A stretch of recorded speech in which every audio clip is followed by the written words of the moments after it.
Hello friends, welcome to our class. आज हम start कर रहे हैं एनसीईआरटी 10+ पॉलिटी का चैप्टर 2 संघवाद। लेकिन हम इससे पहले जानेंगे आखिर संघीय व्यवस्था क्या होती है। केंद्र और राज्य संबंधों के अनुसार दो प्रकार की व्यवस्था होती है। एक होती है एकात्मक और दूसरी होती है संघीय व्यवस्था। एकात्मक सरकार के बारे में बताऊं तो ऐसी व्यवस्था जिसमें सारी शक्ति किसके पास होगी? सेंटर के पास। केंद्र सर्वे सर्वा होगा, मतलब सारे डिसीजंस केंद्र के पास होंगे ज़्यादा। राज्यों का कोई संवैधानिक व्यक्तित्व नहीं होता है। राज्य केंद्र के एजेंट मात्र होते हैं, ये इसके एजेंट होंगे। राज्य केंद्र के एजेंट मात्र होते हैं और जो राज्य हैं पूरी तरह से केंद्र की दया पर भी निर्भर करता है। जैसे ये कहाँ पे मिलेगा हमको? ब्रिटेन, फ्रांस, चीन, इन कंट्रीज़ में कौन सी व्यवस्था है? एकात्मक। अगर बात करें संघीय व्यवस्था की तो इसमें सरकार और शासन प्रणाली का स्वरूप दोहरा होता है। शासन व्यवस्था जो दो जगहों से होती है, यानी कि केंद्र और राज्य से। केंद्र की भी सरकार होगी और राज्य की भी सरकार होगी।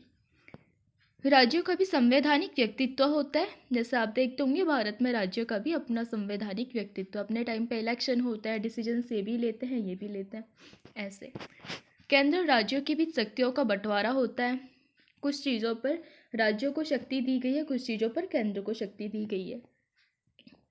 आवश्यक रूप से लिखित संविधान होता है। जैसे आपको पता होगा भारत का एक लिखित संविधान भी है।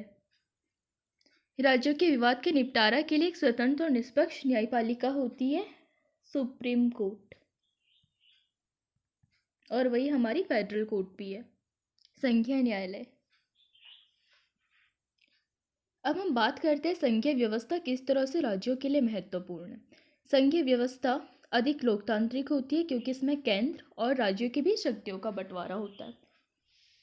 ऐसे देश जो भौगोलिक रूप से बड़े हों और विविधता पाई जाती हो, वो देश जो बहुभाषी हों और बहुधार्मिक, सांस्कृतिक विविधता, जातीय विविधता वाले राज्यों के लिए अधिक उपयुक्त ऐसी व्यवस्था होती है। भारत एक समन्वित संस्कृति वाला देश है, आपको पता है, इसीलिए यहाँ पर इस तरीके से शक्ति का बंटवारा करना जरूरी है, क्योंकि केंद्र ही पूरे देश पर अकेले सब कुछ नहीं कर सकता है। अगर राज्य भी अपने स्तर पर करेंगे तब जाके जो देश का प्रशासन है वो ठीक से चलेगा। और इसी कारण जो भारत में विविधता है, उसमें विविधता में एकता वाली चीज़ यहाँ पर देखने को मिलती है। बहुलवाद भारत की पुरातन संस्कृति है। ऐसी परिस्थिति में हमारे संविधान निर्माताओं ने भारत में संघीय व्यवस्था को अपनाया था। अब हम बात करते हैं संघीय व्यवस्था का विकास। ये मतलब इसका जो नॉर्मल चीज़ है, फेडरल। फेडरल किस चीज़ का, कौन सी लैंग्वेज का वर्ड है? लैटिन। तो इसका शाब्दिक अर्थ होता है जोड़ना या फिर मिलाना। अमेरिकी संघीय मॉडल की बात करें पहले तो 1776 में अमेरिका की क्रांति हुई थी। उसके बाद फिलाडेल्फिया में एक कॉन्फ्रेंस का आयोजन किया गया जिसमें स्वतंत्र इकाइयों ने मिलकर के समझौता किया था और केंद्र का निर्माण किया था। यानी कि बहुत सारे स्टेट थे, उन सब ने मिलकर के एक केंद्र का निर्माण किया था। इस कॉन्फ्रेंस में केंद्र और इकाइयों के बीच शक्ति का बंटवारा किया गया, जिसमें केंद्र की शक्तियों का उल्लेख किया गया। अमेरिका में अवशिष्ट शक्तियों के बारे में बताया गया है। अमेरिकी संविधान निश्चित और कठोर संविधान भी है। अमेरिका में संविधान की सर्वोच्चता है और अमेरिका में दोहरा संविधान है, राज्यों का अलग और संघ का अलग। यहाँ पर दोहरी नागरिकता है और दोहरी सरकार भी है। स्विट्जरलैंड में अमेरिकन मॉडल पर 1848 में संघीय व्यवस्था का निर्माण किया गया। ऑस्ट्रेलिया में 1889 में अमेरिकन मॉडल पर संघीय व्यवस्था का निर्माण किया गया था। अब हम बात करते हैं कैनेडियन संघीय मॉडल, क्योंकि भारत का जो मॉडल है वो कौन सा है? कैनेडियन संघीय मॉडल। कनाडा में एकात्मक शासन व्यवस्था थी। कनाडा में केंद्र की पहले से एकात्मक मॉडल को तोड़ करके एक संघीय ढांचा में इसको डाला गया बाद में। कनाडा की संघीय व्यवस्था किसी समझौते का परिणाम नहीं है, केंद्र की पहल से बनी थी। संविधान में केंद्र और राज्य की शक्तियों का समान रूप से बंटवारा किया गया है। जैसे ये संघ ने दी शक्तियाँ राज्यों को। यहाँ पे आप दोनों में अंतर देख रहे होंगे कि जो अमेरिका मॉडल था तो इसमें सारी शक्तियाँ राज्य के पास संघ के पास कहाँ से गई, राज्यों से गई थी, क्योंकि राज्यों ने मिलकर के एक संघ का निर्माण किया था। लेकिन वहीं अगर कनाडा की बात की जाए तो एक केंद्र ने शक्तियाँ दी थी राज्यों को। अब बात करते हैं भारत में ब्रिटिश शासनकाल के दौरान संघीय व्यवस्था का विकास कैसे हुआ था। ब्रिटिश शासनकाल के दौरान भारत में एकात्मक शासन व्यवस्था थी। भारत में पहली बार 1935 अधिनियम में संघीय व्यवस्था का प्रावधान किया गया था, किंतु देशी रियासतों के विरोध के कारण इसे लागू नहीं किया जा सका।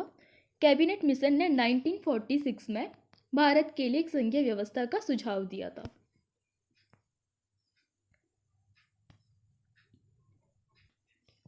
हमारी संविधान सभा द्वारा हमारे संविधान में दोहरी शासन प्रणाली अपनाई गई और केंद्र और राज्यों के बीच शक्तियों का बंटवारा किया गया अनुसूची 7 के तहत। आपको पता होगा अनुसूची 7 में शक्तियों के बंटवारे की बात की गई है, राज्य सूची, केंद्र सूची और समवर्ती सूची।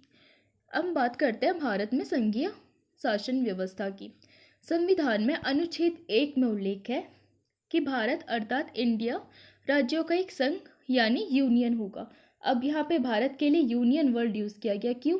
क्योंकि भारत ना तो राज्यों के समझौते का परिणाम है और ना भारत के राज्य इससे अलग होकर के कोई नया देश बना सकते हैं। इसलिए भारत को फेडरल यूज ना करके यूनियन यूज किया जाता है। डॉक्टर अंबेडकर ने अनुच्छेद 1 को संविधान सभा में प्रस्तुत करते हुए कहा कि हमने जानबूझकर फेडरल शब्द के स्थान पर यूनियन शब्द का प्रयोग किया। इसके 2 कारण हैं। भारतीय संघीय व्यवस्था किसी समझौते का परिणाम नहीं है, जबकि यूएसए की जो संघीय व्यवस्था थी वो किसी समझौते का परिणाम थी। और भारत में इकाइयों को भारत से अलग होने का अधिकार भी नहीं है, जबकि जो पूर्व सोवियत संघ था उसमें इकाइयों को अलग होने का अधिकार था, जिस वजह से आपको पता होगा वो कई टुकड़ों में टूट गया था बाद में।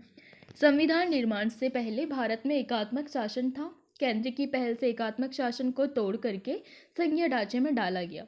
हम कहते हैं भारतीय संविधान का ढांचा केंद्रीय मॉडल पर आधारित है। संघीय व्यवस्था की अनेक विशेषताएं हैं, लेकिन इसके लक्षणों को लेकर कई विद्वानों में कई मतभेद भी है। लेकिन सभी विद्वान इससे सहमत है कि किसी संघीय व्यवस्था में आवश्यक रूप से कुछ लक्षण होने चाहिए, जैसे लिखित संविधान, केंद्र और राज्य के बीच में शक्तियों का बंटवारा, दोहरी सरकार, संघीय न्यायालय और केंद्र में द्विसदनीय व्यवस्था।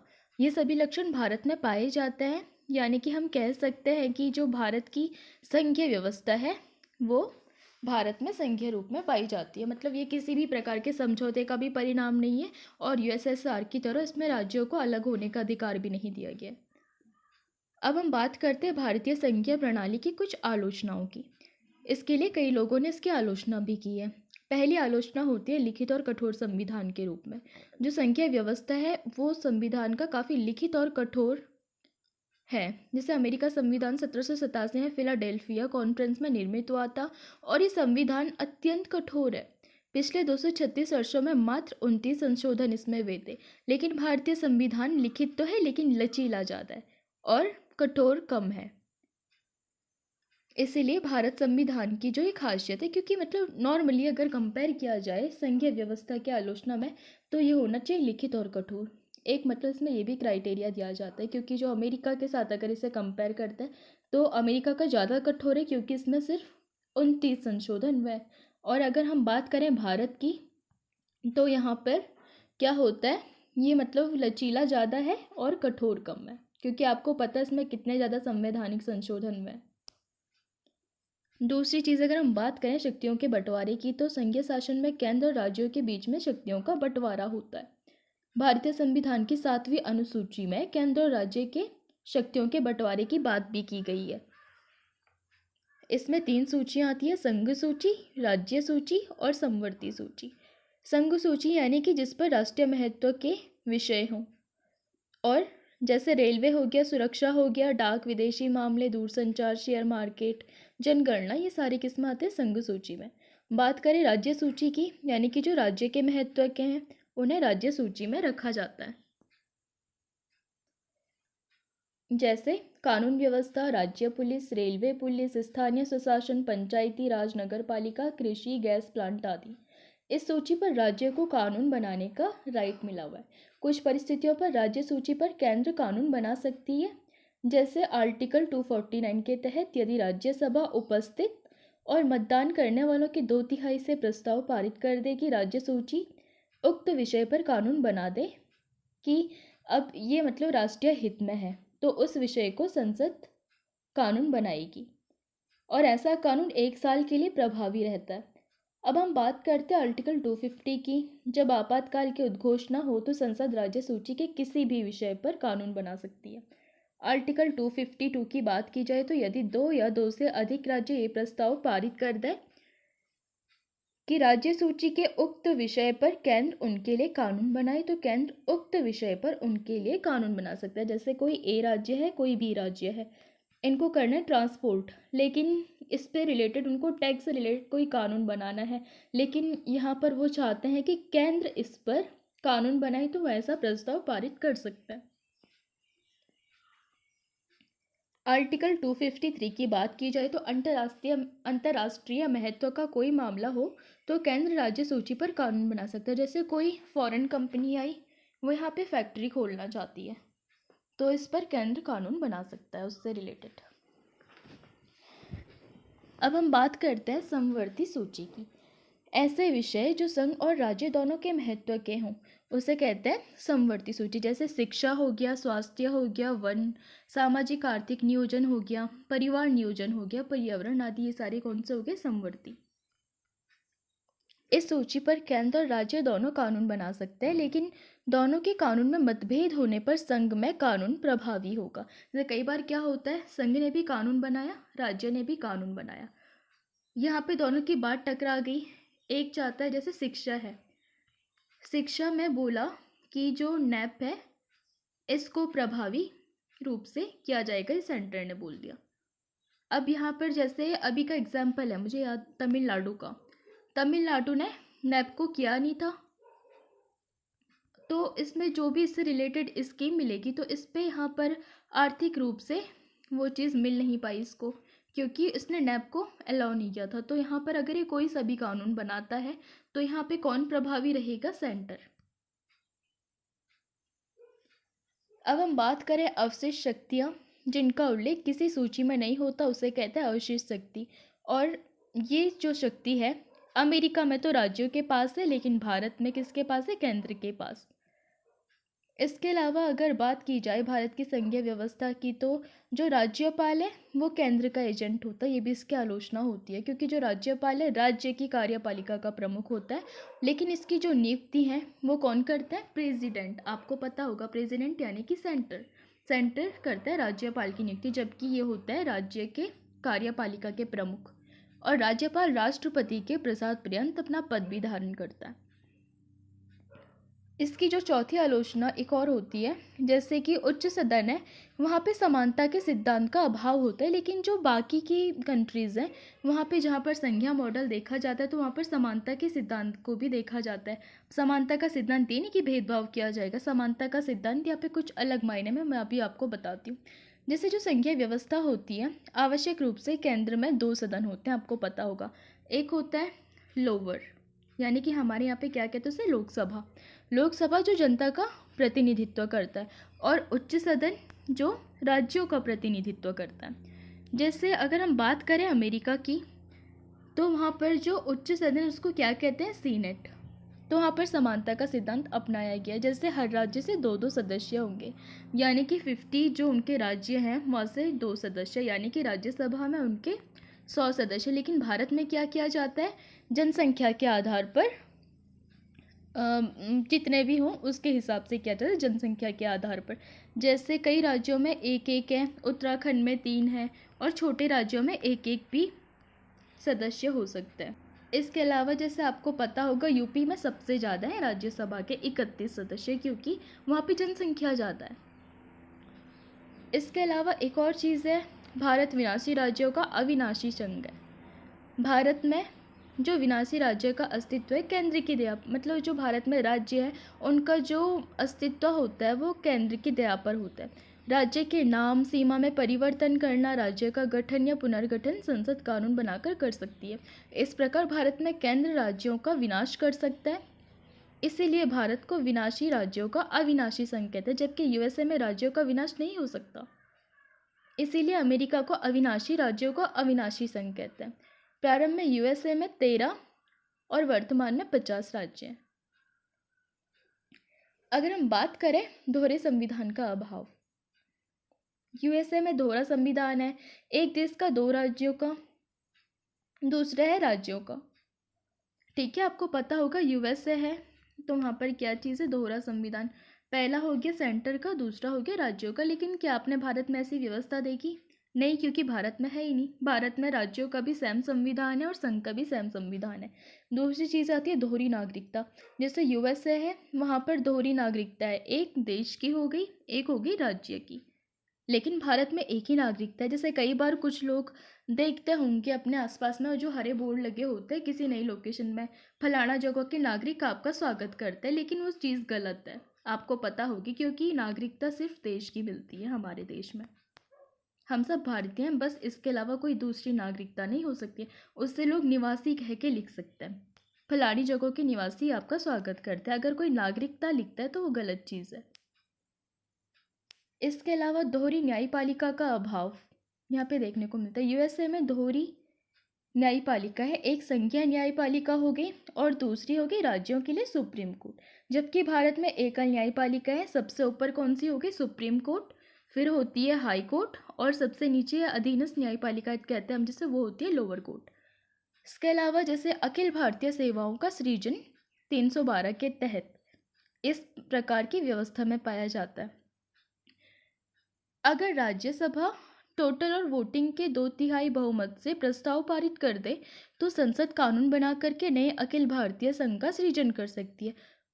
वर्तमान में कितनी है टोटल? 3। इसके अलावा बाकी सेवाएं तो हैं, लेकिन जो मेन अखिल भारतीय उसमें आता है वो होती है 3, आईएएस, आईपीएस और तीसरी हो गई आईएफओएस। इसके अलावा भारत का निर्वाचन आयोग 324 के तहत, भारत का निर्वाचन आयोग एक मुख्य निर्वाचन आयुक्त और अन्य निर्वाचन आयुक्त से बनता है, जिनकी नियुक्ति कौन करते हैं? राष्ट्रपति। इनका काम है स्वतंत्र और निष्पक्ष चुनाव कराना। ये राष्ट्रपति, उपराष्ट्रपति, लोकसभा, राज्यसभा के अतिरिक्त राज्य की विधानसभा और विधान परिषद का भी चुनाव कराता है। इसके अलावा एक और चीज़ होती है नियंत्रक महालेखा परीक्षक, जिनका उल्लेख मैंने आपको एक वीडियो में पहले भी बताया होगा 148 में। इसकी नियुक्ति राष्ट्रपति करता है, जबकि इसका काम है भारत सरकार के साथ साथ राज्य सरकार के सभी लेखाओं का निरीक्षण और परीक्षण करना और भ्रष्टाचार पे अंकुश लगाना। अंतर्राज्यीय परिषद की बात की जाए तो इसका उल्लेख है आर्टिकल 263 में। इसका गठन राष्ट्रपति करते हैं। इनका प्रमुख काम है राज्यों के बीच में समन्वय स्थापित करना।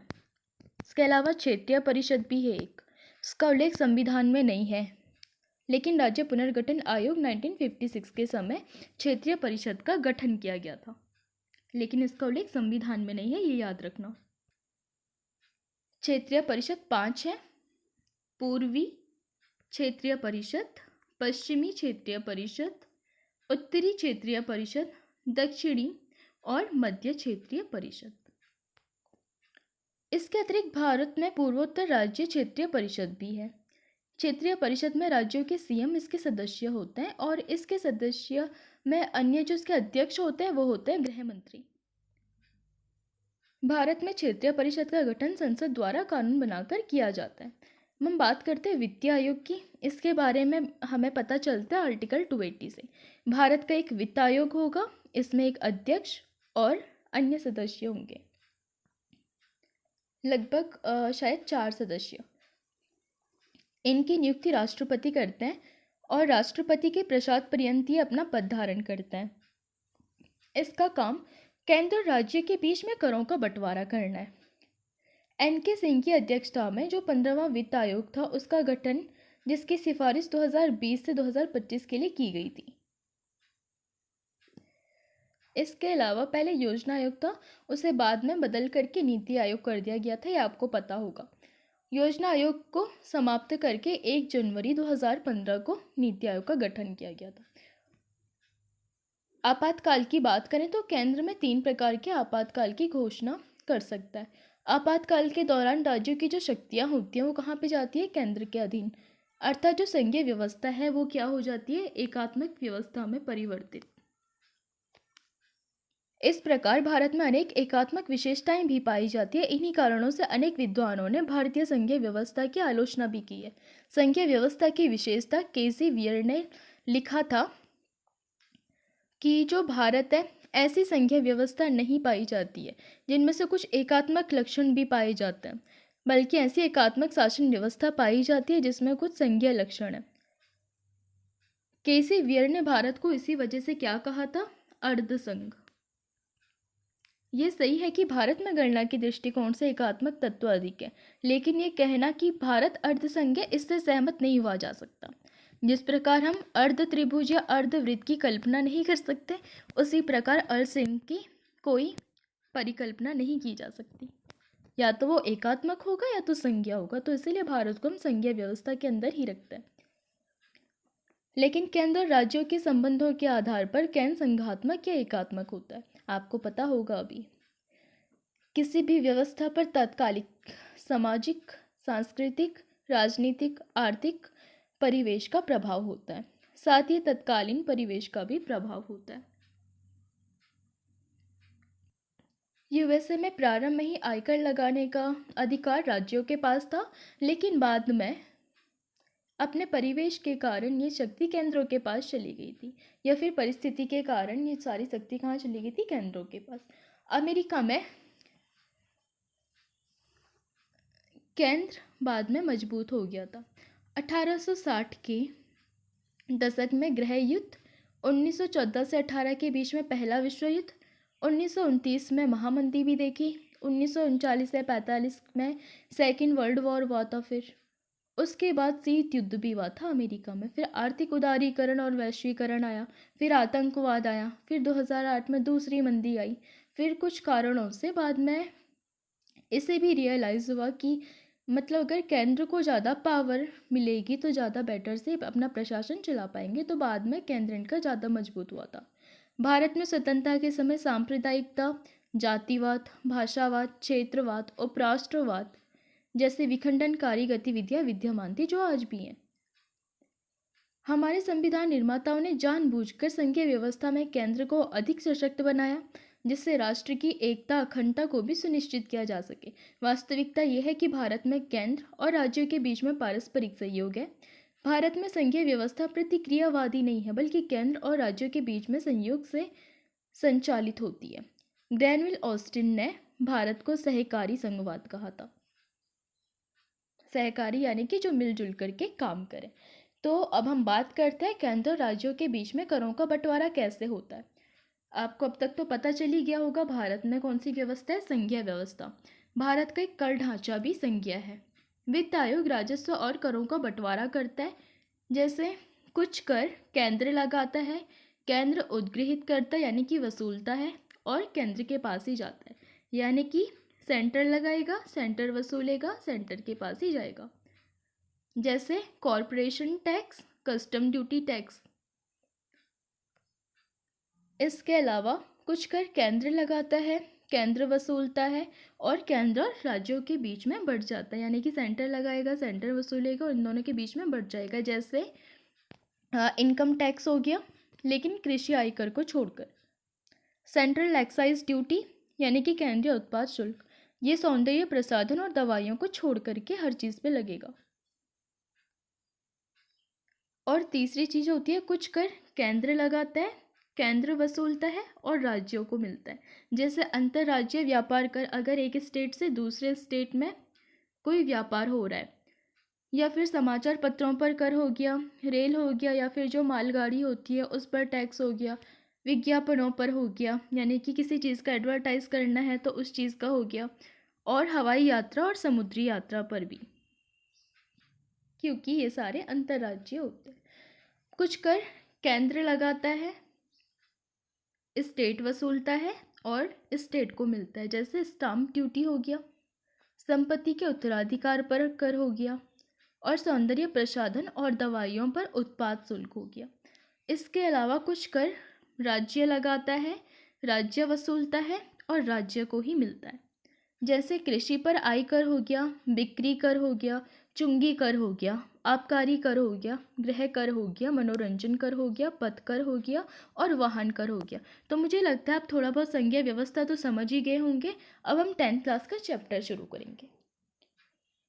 परिचय। पिछले अध्याय में हमने गौर किया था कि शासन के विभिन्न स्तरों के बीच सत्ता का ऊर्ध्वाधर बंटवारा आधुनिक लोकतंत्रों में सत्ता की साझेदारी का एक आम रूप है।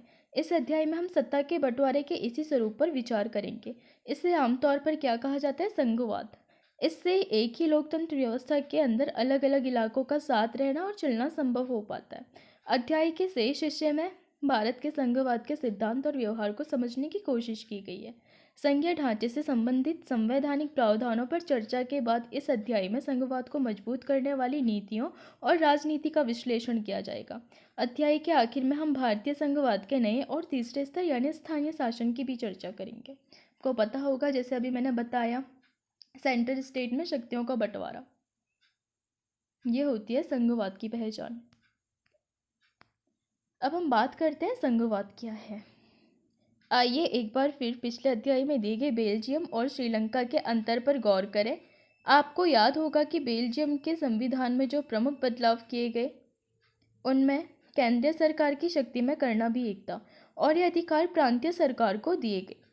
बेल्जियम में उससे पहले से भी प्रांतीय सरकारें थी, तब भी उनकी अपनी भूमिका थी, अपने अधिकार थे, पर ये अधिकार उनको केंद्र द्वारा दिए गए थे और उन्हें केंद्र सरकार वापस भी ले सकती थी। इन्हें केंद्रीय सरकार वापस भी ले सकती थी। 1993 में कुछ बदलाव हुए और प्रांतीय सरकारों को कुछ संवैधानिक अधिकार भी दिए गए। अधिकारों के लिए प्रांतीय सरकारें अब केंद्र पर निर्भर नहीं रही। इस प्रकार बेल्जियम ने एकात्मक शासन की जगह संघीय शासन प्रणाली अपना ली। श्रीलंका में व्यवहारिक रूप से अभी भी एकात्मक शासन व्यवस्था है, जिसमें केंद्रीय सरकार के पास ही सारे के सारे अधिकार हैं। श्रीलंका के तमिल नेता चाहते थे कि देश में सच्चे अर्थों में संघीय व्यवस्था कायम हो। संघीय शासन व्यवस्था में सर्वोच्च सत्ता केंद्रीय प्राधिकार और उसकी विभिन्न आनुषंगिक इकाइयों में बढ़ जाती है, यानी कि सेंट्रल प्लस स्टेट में। आमतौर पर संघीय व्यवस्था में दो स्तर पर सरकारें होती हैं। इसमें एक सरकार पूरे देश के लिए होती है, जिसके जिम्मे राष्ट्रीय महत्व के विषय होते हैं, यानी कि केंद्रीय महत्व के विषय। फिर राज्य या प्रांतों के स्तर की सरकार होती है, जो शासन के दैनंदिन कामकाज को देखती है। सत्ता के इन दोनों स्तर की सरकारें अपने अपने स्तर पर स्वतंत्र होकर अपना काम करती हैं, जिससे आप इसको भारत के उदाहरण से भी देख सकते हैं, समझ सकते हैं। इस अर्थ में संघीय शासन व्यवस्था एकात्मक शासन व्यवस्था से ठीक उलट है। एकात्मक व्यवस्था में शासन का एक ही स्तर होता है और बाकी इकाइयाँ उसके अधीन होकर काम करती हैं। इसमें केंद्रीय सरकार प्रांतीय या स्थानीय सरकारों को आदेश दे सकती है, पर संघीय व्यवस्था में केंद्रीय सरकार राज्य सरकार को कुछ खास करने का आदेश नहीं दे सकती। राज्य सरकारों के पास अपनी शक्तियां होती हैं और इसके लिए वो केंद्रीय सरकार को जवाबदेह नहीं होती है। ये दोनों ही सरकारें अपने अपने स्तर पर लोगों के लिए जवाबदेह होती है। यहाँ पर आपको दिख रहा होगा, दुनिया के 193 देशों में से केवल 25 में संघीय शासन व्यवस्था है, लेकिन इन देशों की तुलना की 40% जनसंख्या रहती है। दुनिया के अधिकतर बड़े देश संघीय हैं। क्या आप इस मानचित्र में इस नियम का एक अपवाद ढूंढ सकते हैं? ये आपके लिए एनालिसिस वर्क। सॉरी। आइए संघीय व्यवस्था की कुछ महत्वपूर्ण विशेषताओं पर गौर करें। यहाँ सरकार दो या अधिक स्तरों वाली होती है। अलग अलग स्तर की सरकारें एक ही नागरिक समूह पर शासन करती है, पर कानून बनाने, कर वसूलने और प्रशासन का उनका अपना अपना अधिकार क्षेत्र होता है। जैसे मैंने अभी आपको सेंट्रल और स्टेट का कर बंटवारा भी बताया था। विभिन्न स्तरों की सरकारों के अधिकार क्षेत्र में संविधान में स्पष्ट रूप से वर्णित होते हैं। इसलिए संविधान सरकार के हर स्तर के अस्तित्व और प्राधिकार की गारंटी और सुरक्षा होती है। संविधान के मौलिक प्रावधानों के किसी एक स्तर की सरकार अकेले नहीं बदल सकती। ऐसे बदलाव दोनों स्तर की सरकारों की सहमति से ही हो सकता है। अदालतों को संविधान और विभिन्न स्तर की सरकारों के अधिकारों की व्याख्या करने का अधिकार है। विभिन्न स्तर की सरकारों के बीच अधिकारों के विवाद की स्थिति में सर्वोच्च न्यायालय निर्णायक की भूमिका निभाती। जैसे मैंने अब आपको थोड़ी देर पहले नैप का उदाहरण दिया था। Tamil Nadu government and state government के बीच में अभी केस चल रहा था। कि जो स्टेट गवर्नमेंट थी तमिलनाडु की, इन्होंने कहा कि हमने नैप को लागू नहीं किया क्योंकि उसमें हिंदी पढ़ाने की भी बात की जा रही है, लेकिन हम हिंदी नहीं पढ़ाना चाहते अपने स्टूडेंट को, तो हम अपनी एक ऐसी स्कीम चला रहे हैं, लेकिन सेंटर हमको पूरा कर दे बाकी की स्कीम्स का भी। लेकिन जो सेंटर था उनका कहना था क्योंकि आपने नैप नहीं किया तो उससे रिलेटेड स्कीम का हम आपको कैसे कर देंगे। तो इस चीज़ की जो सुनवाई करता है वो कौन करता है? कोर्ट।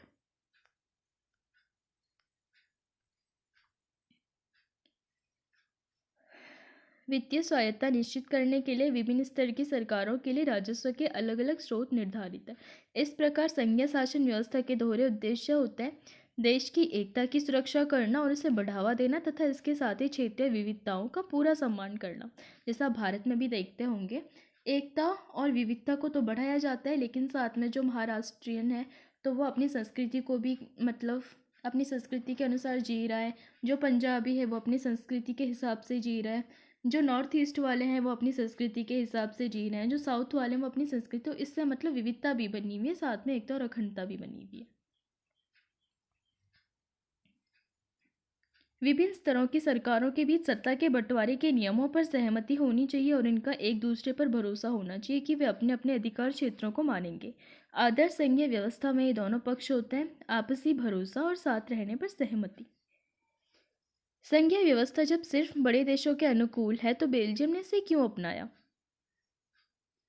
केंद्र और विभिन्न राज्य सरकारों के बीच सत्ता का बंटवारा हर संघीय सरकार में अलग अलग किस्म का होता है।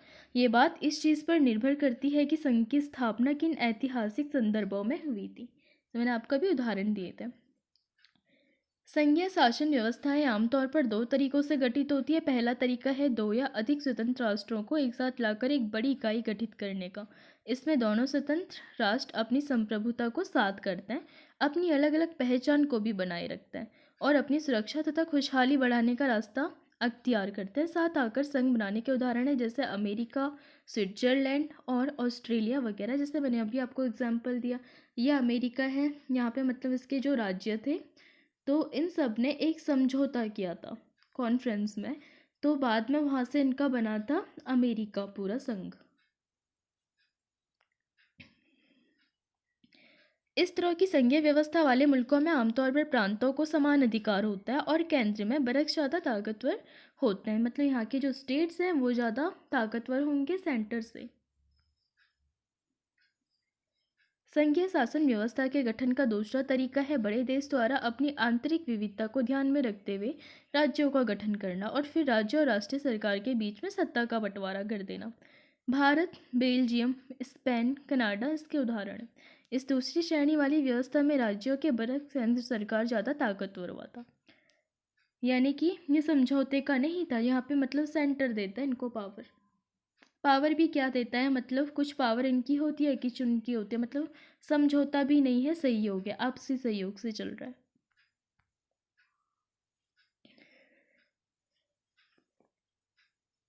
अक्सर इस व्यवस्था में विभिन्न राज्यों को समान अधिकार दिए जाते हैं, पर विशेष स्थिति में किसी किसी प्रांत को विशेष अधिकार भी दिए जाते हैं। जैसे आप देखेंगे नॉर्थ ईस्ट में कुछ विशेषाधिकार भी हैं। अधिकार क्षेत्र की बात की जाए तो ऐसा दायरा जिस पर किसी का वैधानिक अधिकार हो, ये दायरा भौगोलिक सीमा के अंतर्गत परिभाषित होता है या इसके अंतर्गत कुछ विषयों को भी रखा जा सकता है। भारत में संघीय व्यवस्था की बात करते हैं। हमने पीछे देखा था कि बेल्जियम और श्रीलंका जैसे छोटे देशों को भी अपने यहाँ की विविधता को संभालने में बड़ी मुश्किलें आती हैं। सोचिए कि भारत जैसे विशाल मुल्क में ये काम कितना मुश्किल होगा, जहाँ बहुत सी भाषाओं, धर्मों और क्षेत्रों के लोग रहते हैं। हमारे देश में सत्ता की साझेदारी की क्या व्यवस्था है? आइए संविधान से ही शुरुआत करते हैं। एक बहुत ही दुखद और रक्त रंजित विभाजन के बाद भारत आज़ाद हुआ था। आपको पता होगा कि कई लोगों ने इस पर ऐसी भी टिप्पणी की है कि जब भारत का विभाजन हुआ था तो जब लोग यहाँ से पाकिस्तान जा रहे थे और पाकिस्तान से कुछ लोग भारत आ रहे थे, तो जब झेलम नदी को देखा गया था तो उस पर भी लाशें बह रही थी। आज़ादी के कुछ समय बाद ही अनेक स्वतंत्र रजवाड़े भारत में विलीन हो गए। भारतीय संविधान ने भारत को राज्य का संघ घोषित किया, यानी कि यूनियन ऑफ स्टेट। इसमें संघ शब्द नहीं आया, पर भारतीय संघ का गठन संघीय शासन व्यवस्था के सिद्धांत पर हुआ। यानी कि जो भारत है, भारत ने अपने उसमें फेडरल योजना करके यूनियन किया था। रीजन आपको मैंने बता दिया है। क्या ये कुछ अजीब बात नहीं है? क्या हमारे संविधान निर्माताओं को मालूम नहीं था कि संघीय व्यवस्था क्या होती है, या वे इसके बारे में कहने से बचना चाहते थे? यहाँ पे आप इसका आंसर दे सकते हैं। आइए हमने ऊपर संघीय व्यवस्था की जिन 7 विशेषताओं का जिक्र किया था उन्हें फिर से देखते हैं। हम देख सकते हैं कि ये सभी बातें भारतीय संविधान के विभिन्न प्रावधानों पर लागू होती है। संविधान ने मौलिक रूप से 2 स्तरीय शासन व्यवस्था का प्रावधान किया था, संघ सरकार या जिसे हम कहते हैं केंद्र सरकार, और दूसरी चीज़ है राज्य सरकार। केंद्र सरकार को पूरे भारतीय संघ का प्रतिनिधित्व करना था। बाद में पंचायतों और नगर पालिकाओं यानी कि जो स्थानीय स्वशासन कहते हैं, इसके रूप में भी संघीय शासन का एक तीसरा स्तर जोड़ा गया था। अनुसूची 11 और 12 आपको पता होगा। 9 और 9 को संविधान का भाग।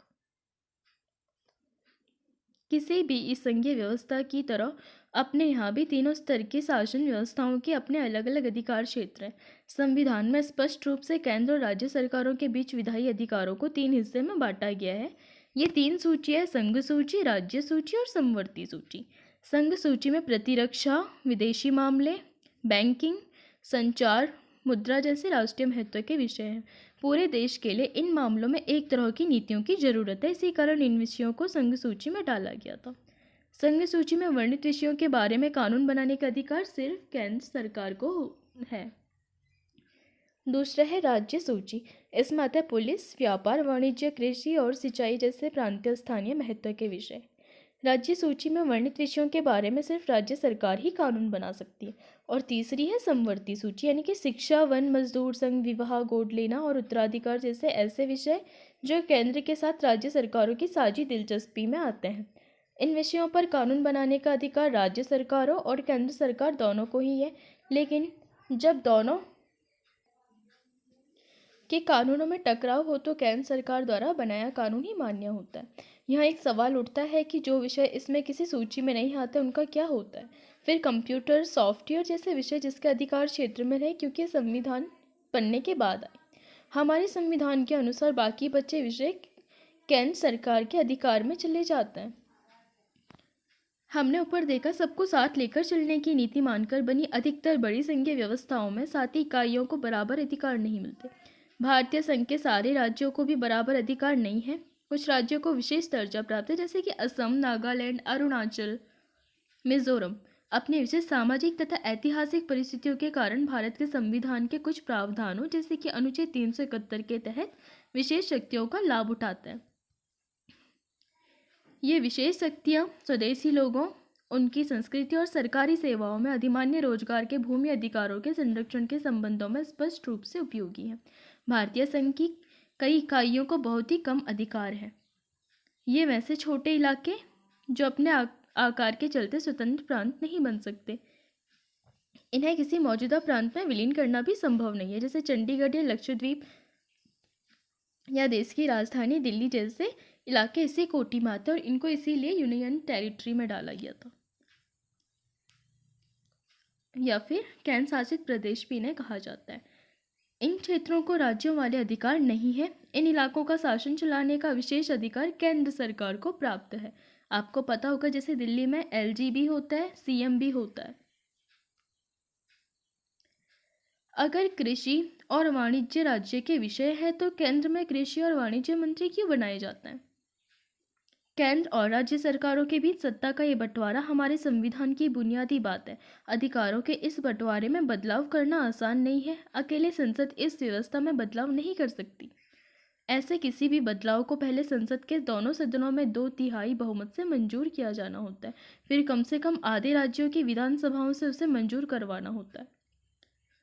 संवैधानिक प्रावधानों और कानूनों के क्रियान्वयन की देखरेख में न्यायपालिका महत्वपूर्ण भूमिका निभाती है। शक्तियों के बंटवारे के संबंध में अगर कोई विवाद होता है तो उसका फैसला कौन लेता है? उच्च न्यायालय और सर्वोच्च न्यायालय। सरकार चलाने और अपनी जिम्मेवारियों का निर्वाह करने के लिए जरूरी राजस्व की उगाही के संबंध में केंद्र और राज्य सरकारों को कर लगाने और संसाधन जमा करने का भी अधिकार है। मैंने आपको बता दिया कौन कौन कैसे कैसे करके कर लगाते हैं।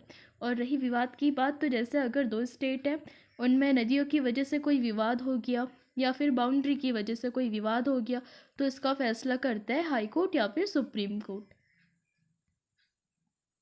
वैसे ये मेन काम होता है सुप्रीम कोर्ट का।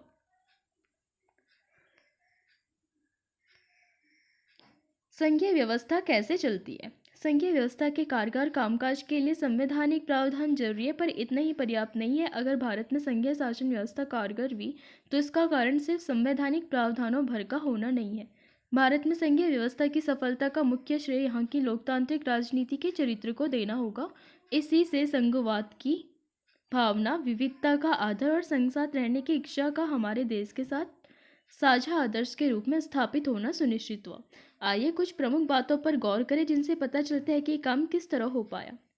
पहली चीज, भाषाई राज्य। भाषा के आधार पर प्रांतों का गठन हमारे देश की लोकतांत्रिक राजनीति के लिए पहली और एक कठिन परीक्षा थी। भारत ने सन 1947 में लोकतंत्र की राह पर अपनी जीवन यात्रा शुरू की। उस वक्त से लेकर सन 2019 तक का अगर आप राजनीतिक मानचित्र देखें तो इस अवधि में आए बदलावों को देखकर एक बारीकी आप आश्चर्यचकित रह जाएंगे। अनेक पुराने प्रांत गायब हो गए और कई नए प्रांत बनाए गए।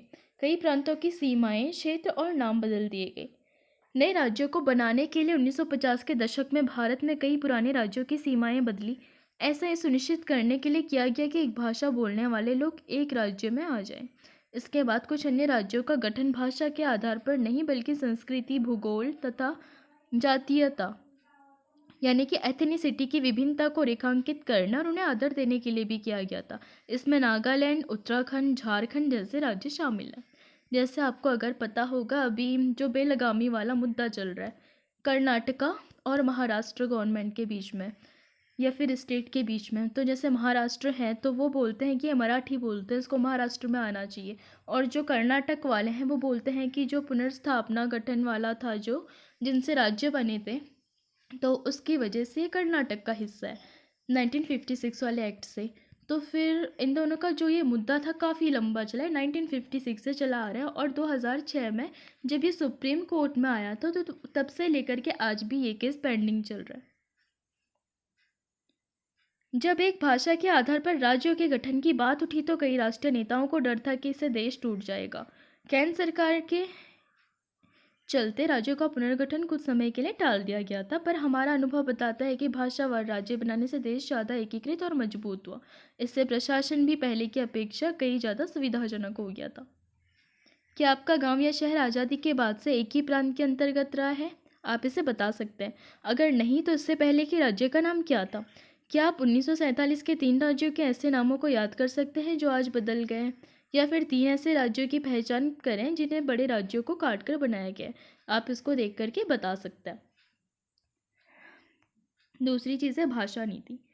भारत के संघीय ढांचे की दूसरी परीक्षा भाषा नीति को लेकर भी हमारे संविधान में किसी एक भाषा को राष्ट्रभाषा का दर्जा नहीं दिया गया, क्योंकि आपको पता होगा भारत की जो विविधता है उसमें कई प्रकार की भाषा बोलने वाले। तो अगर हम किसी एक भाषा को प्रेफरेंस देंगे तो दूसरा स्टेट अपनी भाषा को उसके लिए प्रेफरेंस देने के लिए कहेगा। आपको याद होगा जब आज़ाद हुए थे हम, तो उसके बाद आकाशवाणी पर जब ये चीज़ हुई थी, जब आकाशवाणी कहा था तो साउथ वालों ने इस चीज़ के लिए काफ़ी दंगे कर दिए थे कि हमारी लैंग्वेज में क्यों नहीं बोला, आकाशवाणी यूज़ कैसे कर लिया, इंग्लिश में क्यों नहीं बोला। तो इस वजह से भी मतलब भाषाई विविधता के कारण भी हम एक भाषा को राष्ट्रीय भाषा का दर्जा नहीं दे सकते। हमारी हिंदी है लेकिन राजभाषा है, राष्ट्रभाषा नहीं। हिंदी को राजभाषा माना गया, पर हिंदी सिर्फ 40% लगभग भारतीयों की मातृभाषा है, क्योंकि आपको पता होगा नॉर्थ में थोड़ा बहुत बोल लेते हैं, इधर से नॉर्थ ईस्ट की अपनी ही लैंग्वेज चलती है, स्थानीय भाषा और मतलब इंग्लिश। नीचे साउथ में अपनी स्थानीय भाषा और इंग्लिश चलती है। इस वजह से अन्य भाषाओं के संरक्षण के लिए अनेक दूसरे उपाय किए गए। संविधान में हिंदी के अलावा अन्य 22 भाषाओं को अनुसूचित भाषा का दर्जा दिया गया। केंद्र सरकार के किसी पद का उम्मीदवार इनमें से किसी भी भाषा में परीक्षा दे सकता है, बशर्ते उम्मीदवार इसको विकल्प के रूप में चुने। आपको पता होगा 8वीं अनुसूची भी भाषा से संबंधित है। राज्यों की भी अपनी राजभाषाएं हैं। राज्यों का अपना अधिकांश काम अपनी राजभाषा में ही होता है। हिंदी ही क्यों, बांग्ला या तेलुगु क्यों नहीं, ऐसा कई लोगों का कहना है। अगर कोई राष्ट्रभाषा के लिए बोले तो श्रीलंका के ठीक उलट हमारे देश के नेताओं ने हिंदी का उपयोग को बढ़ावा देने के मामले में बहुत सावधानी भरा व्यवहार किया। संविधान के अनुसार सरकारी कामकाज की भाषा के तौर पर अंग्रेजी का प्रयोग 1965 में बंद हो जाना चाहिए था, पर अनेक गैर हिंदी भाषी प्रदेशों ने मांग की कि अंग्रेजी का प्रयोग जारी रखा जाए। जैसे साउथ की बात की जाए या फिर नॉर्थ ईस्ट रीजन की बात की जाए, तो वहाँ पर इन्होंने मांग की थी कि अंग्रेजी का प्रयोग जारी रखा जाना चाहिए। तमिलनाडु में तो इस मांग ने उग्र रूप ही लिया था, जब आपको पता होगा आकाशवाणी वाली जो मैंने बताई आपको। केंद्र सरकार ने हिंदी के साथ साथ अंग्रेजी के राजकीय कामों में प्रयोग की अनुमति देकर इस विवाद को सुलझाया। अनेक लोगों का मानना था कि समाधान से अंग्रेजी भाषी अभिजन को लाभ पहुंचेगा। राजभाषा के रूप में हिंदी को बढ़ावा देने की भारत सरकार की नीति बनी हुई है, पर बढ़ावा देने का मतलब ये नहीं कि केंद्र सरकार उन पर राज्यों पर हिंदी को थोप सकती है। जहाँ लोग कोई और भाषा बोलते हैं, जैसे नॉर्थ ईस्ट का रीजन हो गया या फिर साउथ का रीजन हो गया, तो वहाँ पर ही थोपी नहीं जा सकती कि आप सिर्फ हिंदी में ही पढ़ाओ, हिंदी में ही सब काम करो। उनकी अपनी लैंग्वेज है, उनकी अपनी विविधता है, उनकी अपनी संस्कृति है।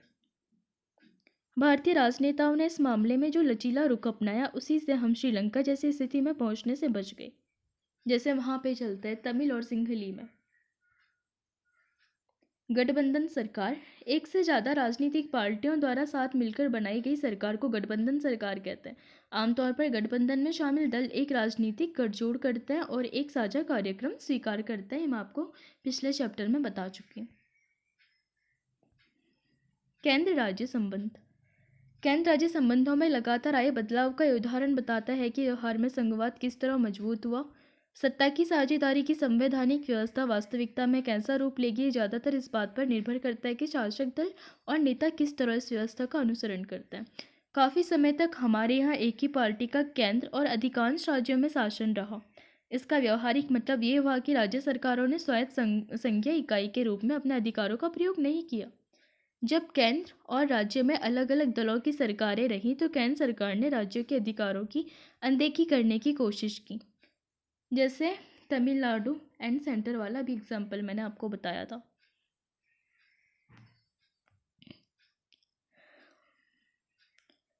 उन दिनों केंद्र सरकार अक्सर संवैधानिक प्रावधानों का दुरुपयोग करके विपक्षी दलों की राज्य सरकारों को भंग कर देती थी। ये संघवाद की भावना के प्रतिकूल काम था। 1990 के बाद से स्थिति काफ़ी बदल गई। इस अवधि में देश के अनेक राज्यों में क्षेत्रीय दलों का उदय हुआ। यही दौर केंद्र में गठबंधन सरकार की शुरुआत का भी था। गठबंधन सरकार यानी कि कोई पक्ष का है ए, कोई है बी, सी, डी, ई और एफ। अगर किसी को भी बहुमत नहीं मिला, बहुमत यानी कि आधे से ज़्यादा किसी को नहीं मिला, जैसे 10 चाहिए था, अगर किसी को भी 6 नहीं मिला, तो इन सब ने क्या किया, बी, सी, डी, ई, एफ, इन सब ने किया एक गठबंधन सरकार का निर्माण। चूंकि किसी एक दल को लोकसभा में स्पष्ट बहुमत नहीं मिला, इसीलिए प्रमुख राष्ट्रीय पार्टियों को क्षेत्रीय दलों समेत अनेक पार्टियों का गठबंधन बनाकर सरकार बनानी पड़ी। इससे सत्ता में साझेदारी और राज्य सरकारों की सहायता का आदर करने की नई संस्कृति पनपी। इस प्रवृत्ति को सुप्रीम कोर्ट के एक बड़े फैसले से भी बल मिला। इस फैसले के कारण राज्य सरकार को मनमाने ढंग से भंग करना और केंद्र सरकार के लिए मुश्किल होगी। जैसे आपको पता होगा, कई बार मनमाने ढंग से ये संवैधानिक तंत्र की विफलता के कारण 356 लगा दिया जाता था। तो इस पर जब सुप्रीम कोर्ट ने डिसीजंस दिए, तो फिर उसके बाद से थोड़ा केंद्र ने भी अपनी इस हरकत पर अंकुश लगाया था। इस प्रकार आज संघीय व्यवस्था के तहत सत्ता की साझेदारी संविधान लागू होने के तत्काल बाद वाले दौर की तुलना में ज़्यादा प्रभावी है। यहाँ अंकित दोनों कार्टूनों में केंद्र और राज्यों के बीच संबंध दिखाया गया है। क्या राज्यों को केंद्र से गुहार लगानी चाहिए, हमें कुछ और शक्तियाँ दे दो। किसी गठबंधन सरकार का नेता सरकार में शामिल बाकी दलों को कैसे संतुष्ट रखेगा, यहाँ पे आप देख सकते हैं। आप ये कह रहे हैं कि क्षेत्रवाद लोकतंत्र के लिए अच्छा है। क्या आप गंभीरता से ऐसा कह रहे हैं? आप इस पर अपने विचार रख सकते हैं। भारत की भाषाई विविधता। भारत में कितनी भाषाएं हैं, इसका जवाब इस बात पर निर्भर करता है कि आप भाषाओं की गिनती किस तरह करते हैं। इस बारे में अधिकृत नवीनतम सूचना 2011 की जनगणना के आंकड़ों से हासिल होती है। इस जनगणना इस जनगणना में लोगों ने 1300 से ज़्यादा अलग अलग भाषाओं को अपनी मातृभाषा के रूप में दर्ज करवाया था। इन भाषाओं को कुछ प्रमुख भाषाओं के साथ समूहबद्ध कर दिया जाता है, जैसे भोजपुरी, मगही, बुंदेलखंडी, छत्तीसगढ़ी, राजस्थानी, और ऐसी ही दूसरी भाषाओं को हिंदी के अंदर जोड़ लिया जाता है। ऐसी समूहबद्धता के बाद भी जनगणना में 121 प्रमुख भाषाएं पाई गई। इनमें से 22 भाषाओं को भारतीय संविधान की 8वीं अनुसूची में रखा गया और इसी कारण इन्हें अनुसूचित भाषाएं भी कहा जाता है। बाकी को गैर अनुसूचित भाषा, यानी कि जो संविधान में है उनको अनुसूचित, जो संविधान के अतिरिक्त है उनको कहते हैं गैर अनुसूचित। भाषा के हिसाब से भारत दुनिया का संभवतः सबसे ज़्यादा विविधता वाला देश है। साथ लगी सूची को देखने पर स्पष्ट हो पाएगा कि कोई एक भाषा बहुसंख्यक भारतीयों की मातृभाषा नहीं है। सबसे बड़ी भाषा हिंदी भी सिर्फ 44% लोगों की ही मातृभाषा है। अगर दूसरी या तीसरी भाषा के तौर पर हिंदी जानने वालों की संख्या भी जोड़ ली जाए तो भी 2011 में ये संख्या 50% से कम ही थी। जहाँ तक अंग्रेजी की बात है तो सिर्फ 0.02% लोगों ने ही इसे अपनी मातृभाषा बताया था। दूसरी या तीसरी भाषा के तौर पर 11% लोग इसे जानते थे। इस सूची को गौर से देखें, लेकिन इसे याद करने की ज़रूरत नहीं है, सिर्फ इन कामों को कीजिए। इस सूचना के आधार पर पाई चार्ट बनाएं। भारत की भाषाई विविधता को दर्शाने वाला एक नक्शा बनाएं। नक्शे के विभिन्न इलाकों के अलग अलग रंग भरें। दिखाएं कि इन इलाकों में कौन कौन से लोग कौन कौन सी भाषाएं बोलते हैं। तो चलिए हम थोड़ा सा इन अनुसूचित भाषाओं को भी देख लेते हैं। असमिया 1.26% बोली जाती है। बांग्ला 8.03% बोली जाती है। बोडो 0.12% बोली जाती है। डोगरी 0.21% बोली जाती है। गुजराती 4.58 बोली जाती है। हिंदी 43.63 बोली जाती है। कन्नड़ 3.61 बोली जाती है। कश्मीरी 0.56% बोली जाती है। कोंकणी 0.19% बोली जाती है। मैथिली 1.12% बोली जाती है। मलयालम 2.88% बोली जाती है। मणिपुरी 0.15% बोली जाती है। मराठी 6.86% बोली जाती है। नेपाली 0.24% बोली जाती है। ओडिया 3.10 बोली जाती है। पंजाबी 2.74% बोली जाती है। संस्कृत लगभग ना के बराबर बोली जाती है। संथाली 0.61% बोली जाती है। सिंधी 0.23% बोली जाती है। तमिल 5.70% बोली जाती है। तेलुगु 6.70% बोली जाती है एंड उर्दू 4.19% बोली जाती है। प्रसिद्ध इतिहासकार रामचंद्र गुहा के आलेख में उद्धृत निम्नलिखित उद्धरणों को पढ़ें। यह आलेख टाइम्स ऑफ इंडिया में 1 नवंबर 2006 को छपा था। राज्य पुनर्गठन आयोग की रिपोर्ट को आज से ठीक 50 साल पहले 1 नवंबर 1956 को लागू किया था। अपने दौर में अपने तरीके से इसने राष्ट्र के राजनीतिक और संस्थागत जीवन को एकदम बदल लिया था। गांधी जी और अन्य नेताओं ने अपने अनुयायियों से वादा किया था कि जब मुल्क आज़ाद होगा तो इस देश में नए प्रांत बनेंगे और भाषा के आधार पर प्रांतों का पुनर्गठन किया जाएगा। जब 1947 में मुल्क आज़ाद हुआ तो इसका बंटवारा भी हो गया था।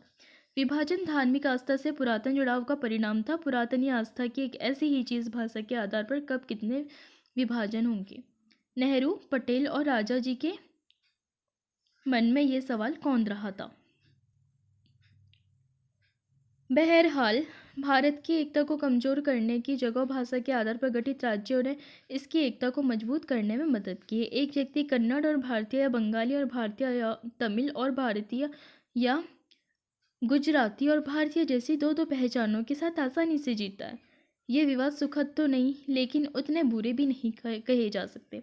भाषा व राज्यों के गठन ने भारत को एक भयावह स्थिति से बचा लिया। अगर तेलुगु, मराठी वगैरह बोलने वालों की भावनाओं का ख्याल न रखा होता तो यहाँ की स्थिति कुछ इस प्रकार होती है। एक भाषा 14-15 राष्ट्र। जैसे आपको पता होगा श्रीलंका में इसी वजह से काफ़ी संघर्ष चलता है तमिल और सिंहली भाषाई आधार पर, जैसे श्रीलंका में चलता है।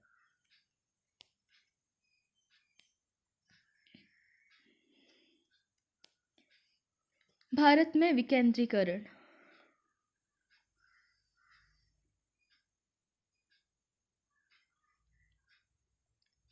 हमने अभी पढ़ा कि संघीय सरकारें दो या अधिक स्तरों वाली होती है। हमने अपने देश में दो स्तरों वाली सरकार की चर्चा की, पर भारत जैसे विशाल देश में सिर्फ दो स्तर की शासन व्यवस्था से ही बढ़िया शासन नहीं चल सकता।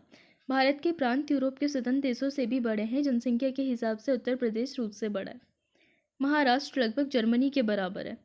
भारत के अनेक राज्य खुद भी अंदरूनी तौर पर विविधताओं से भरे हैं। इस प्रकार इन राज्यों में भी सत्ता को बांटने की जरूरत है।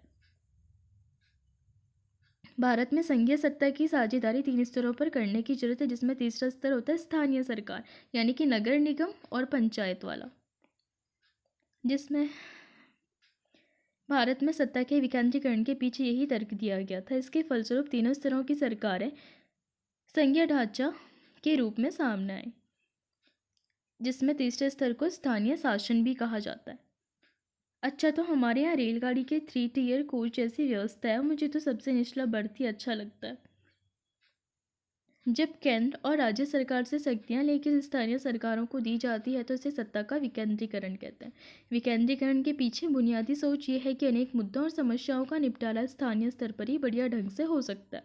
लोगों को अपने इलाकों की समस्याओं को बेहतर समझ होती है, क्योंकि आपको पता होगा किसी भी इलाके में अगर हम जाते हैं तो फिर वहाँ के लोग उस चीज़ के बारे में ज़्यादा अच्छे फैसले लेंगे, क्योंकि उनको वहाँ की एक एक चीज़ का पता है। लोगों को इस बात की भी अच्छी जानकारी होती कि पैसा कहाँ खर्च किया जाए। अगर हम किसी गांव में चले जाएं तो अगर कोई राज्य सरकार है या फिर सेंट्रल गवर्नमेंट है तो वो इस चीज़ का नहीं बता सकती कि गांव की सड़क टूटी है या नहीं। ये बात वहाँ के लोगों को ही पता होगी। इसके अलावा स्थानीय स्तर पर लोगों के फैसलों में सीधे भागीदार बनाना भी संभव हो जाता है। स्थानीय सरकारों की स्थापना सुशासन के लोकतांत्रिक सिद्धांत को वास्तविक बनाने का सबसे अच्छा तरीका है। विकेंद्रीकरण की जरूरत हमारे संविधान में भी स्वीकार की गई। इसके बाद से गांव और शहर के स्तर पर सत्ता के विकेंद्रीकरण की कई कोशिशें हुई। सभी राज्यों में गांव के स्तर पर ग्राम पंचायत 9वें भाग में और 11वीं अनुसूची में, और शहर के स्तर पर सत्ता के विकेंद्रीकरण की भी कोशिश की थी, और शहरों में नगर पालिकाओं की स्थापना की गई थी 9 के हिसाब से और 12वीं अनुसूची में, पर इन्हें राज्य सरकारों के सीधे नियंत्रण में रखा गया। इन स्थानीय सरकारों के लिए नियमित ढंग से चुनाव भी नहीं कराए जाते थे। इनके पास तो ना अपना कोई अधिकार था ना संसाधन। इस प्रकार प्रभावी ढंग से सत्ता का विकेंद्रीकरण नामात्र का हुआ था। वास्तविक विकेंद्रीकरण की दिशा में एक बड़ा कदम 1992 में उठाया गया था। संविधान में संशोधन करके लोकतांत्रिक शासन व्यवस्था के तीसरे स्तर को ज़्यादा शक्तिशाली और प्रभावी बनाया गया था। अब स्थानीय स्वशासी निकायों के चुनाव नियमित रूप से कराना संवैधानिक बाध्यता है। निर्वाचित स्वशासी निकायों के सदस्यों तथा पदाधिकारियों के पदों में अनुसूचित जातियों, अनुसूचित जनजातियों और पिछड़ी जातियों के लिए भी सीटें आरक्षित की जाती है। महिलाओं के लिए कम से कम 1/3 पद आरक्षित होते हैं। हर राज्य में पंचायत और नगर पालिका चुनाव कराने के लिए राज्य चुनाव आयोग नामक स्वतंत्र संस्था का गठन किया गया है। राज्य सरकारों को अपने राजस्व और अधिकारों का कुछ हिस्सा इन स्थानीय स्वशासी निकायों को देना पड़ता है। सत्ता में भागीदारी की प्रकृति हर राज्य में अलग अलग है। ये आपको पता होगा। अगर जो ये स्वशासन वाली चीज़ थी, गांधी जी ने भी काफ़ी इसको सपोर्ट किया था स्वराज के माध्यम से, और इसी के कारण जो हमारा संविधान है उसका जो आर्टिकल 40 है वो पंचायती राज के गठन की बात करता है, और इसको कहते हैं गांधीवादी आर्टिकल। गांव के स्तर पर मौजूद स्थानीय शासन व्यवस्था को पंचायती राज के नाम से जाना जाता है। प्रत्येक गांव में और कुछ राज्यों में ग्राम समूह की एक ग्राम पंचायत होती है। ये एक तरह की परिषद है जिसमें कई सदस्य और एक अध्यक्ष होता है। सदस्य वार्डों से चुने जाते हैं और उन्हें सामान्यतया पंच कहा जाता है। अध्यक्ष को प्रधान या सरपंच कहा जाता है। इनका चुनाव गांव या वार्ड में रहने वाले सभी वयस्क लोग मतदान के जरिए करते हैं, यानी कि 18 से ऊपर के जितने भी लोग हैं वो इनका चुनाव करते हैं।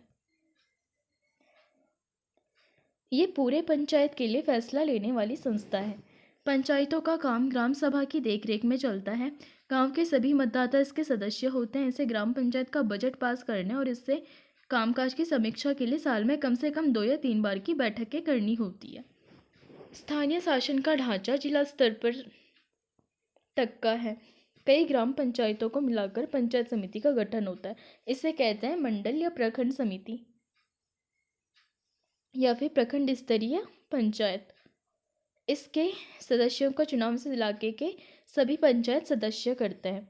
किसी जिले का सभी पंचायत समितियों को मिलाकर जिला परिषद का गठन होता है। जिला परिषद के अधिकांश सदस्यों का चुनाव होता है। जिला परिषद में उस जिले से लोकसभा और विधानसभा के लिए चुने गए सांसद और विधायक तथा जिला स्तर की संस्थाओं के कुछ अधिकारी भी सदस्य के रूप में होते हैं। जिला परिषद का प्रमुख इस परिषद का राजनीतिक प्रधान होता है। प्रधानमंत्री देश चलाता है, मुख्यमंत्री राज्यों को चलाते हैं। इसी तर्क से जिला परिषद के प्रधान को जिले का शासन चलाना चाहिए। फिर जिलों का शासन कलेक्टर या जिलाधीश क्यों चलाते हैं, आप इस पर अपनी राय दे सकते हैं। इस प्रकार स्थानीय शासन वाली संस्थाएं शहरों में भी काम करती हैं। शहरों की नगर पालिका होती है। बड़े शहरों में नगर निगम का गठन होता है। नगर पालिका और नगर निगम दोनों का कामकाज निर्वाचित प्रतिनिधि करता है। नगर पालिका प्रमुख नगर पालिका के राजनीतिक प्रधान होते हैं। नगर निगम के ऐसे पदाधिकारी को कहते हैं मेयर। स्थानीय सरकारों की नई व्यवस्था दुनिया में लोकतंत्र का अब तक का सबसे बड़ा प्रयोग है। नगर पालिकाओं और ग्राम पंचायतों के करीब 36 लाख लोगों का चुनाव होता है। चलिए पहले हम ब्राजील के एक प्रयोग के बारे में बात करेंगे। ब्राजील के शहर पोर्तो एलेग्रे ने विकेंद्रीकरण और नागरिकों की सक्रिय भागीदारी वाले लोकतंत्र के मेल का एक विलक्षण प्रयोग किया है। इस शहर के नगर परिषद के समांतर एक संगठन खड़ा किया गया और अपने शहर के बारे में वास्तविक फैसले लेने का अधिकार स्थानीय निवासियों को दिया गया। इस शहर के करीब 13 लाख लोग अपने शहर का बजट तैयार करने में भागीदारी करते हैं। शहर को अनेक उप क्षेत्रों में बांटा गया, लगभग वैसे ही जिनमें हम वार्ड कहते हैं।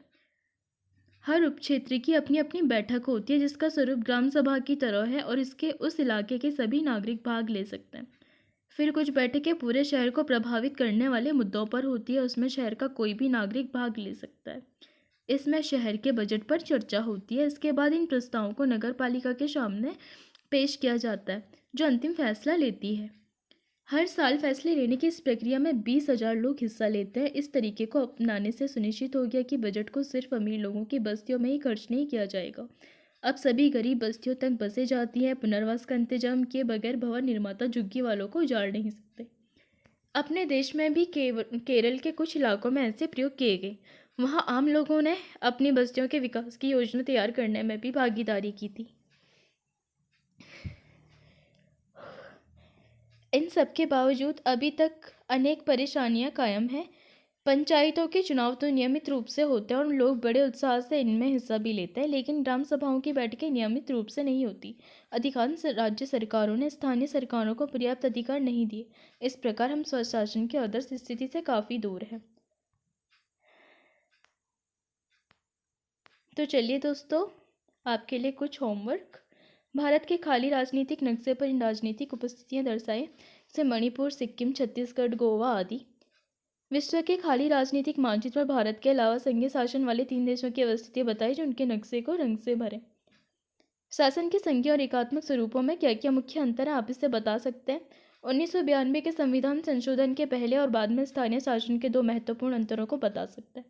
भारत की संघीय व्यवस्था में बेल्जियम से मिलती जुलती एक विशेषता और उससे अलग एक विशेषता को बताएं।